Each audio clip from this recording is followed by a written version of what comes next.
Hey everyone, and welcome to The Explainer. Today, we're going to talk about a really powerful tool that every single citizen of India has. It's called the Right to Information Act. So let's dive in and figure out how it works and, more importantly, how you can actually use it to get some real answers. You've probably had these questions, right? I mean, we've all been there. You see a new road being built, and you're curious, what did that actually cost? Or you hear about some new government program and wonder, how does it really work on the ground?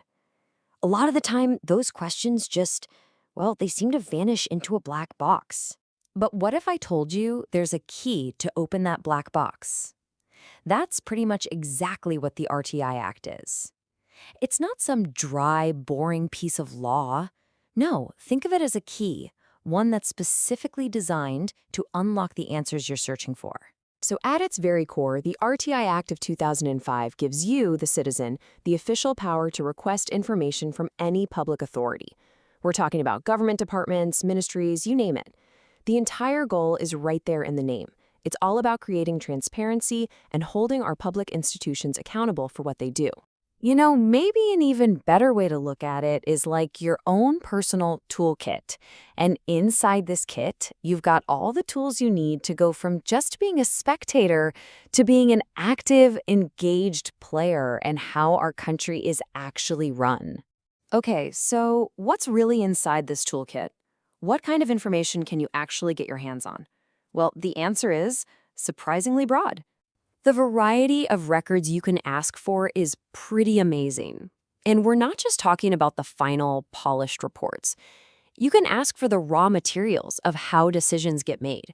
Things like internal memos, emails between officials, expert opinions, the actual contracts. It's a genuine peek behind the curtain. And the scope of topics is just as wide. You can really dig into the nitty-gritty of that road being built by asking for the project's expenses. Or you can finally understand how companies get chosen for jobs by looking into the tender process. You can even find out the criteria used for hiring people for public jobs. But here's the thing. Your power doesn't stop with just asking for papers. The RTI Act lets you go even further. You can get certified copies that you can use officially. You can physically go and inspect a government project yourself. Or you can actually sit down and personally look through the original documents. It's a very hands-on kind of law. Now, of course, it's not a total free-for-all. There have to be some boundaries. The Act isn't a magic key for everything. There are some specific doors that stay locked, and for some pretty important reasons. So let's take a quick look at where those lines are drawn. At the heart of most of these limits, it's this really important balancing act. The law is constantly trying to weigh the public's right to know against an individual's right to privacy. So information usually won't be shared if it doesn't serve a real public interest and would be a major invasion of someone's personal life. And here are some of the big ones. Obviously, anything that could impact the security of the nation is off limits. Makes sense, right?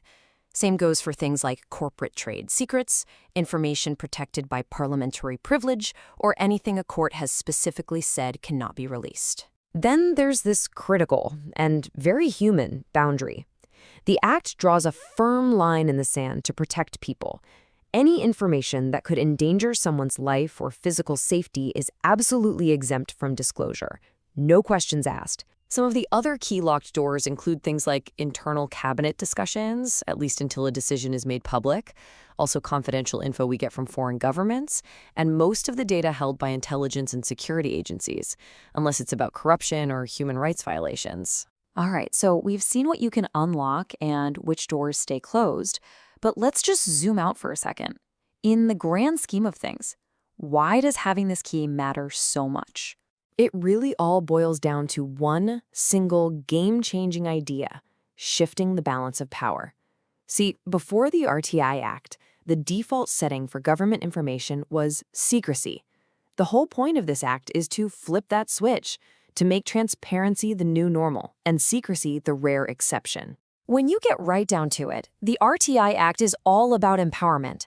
It gives you the official channel to ask the hard questions, to demand real answers, and to hold the systems that govern all of us accountable. It literally transforms your role from just a passive observer into something so much more, a kind of citizen auditor. So we've laid out the map and we've handed you the key. The only question left is a personal one for you. What door are you going to try to open first? Thanks for joining us on The Explainer.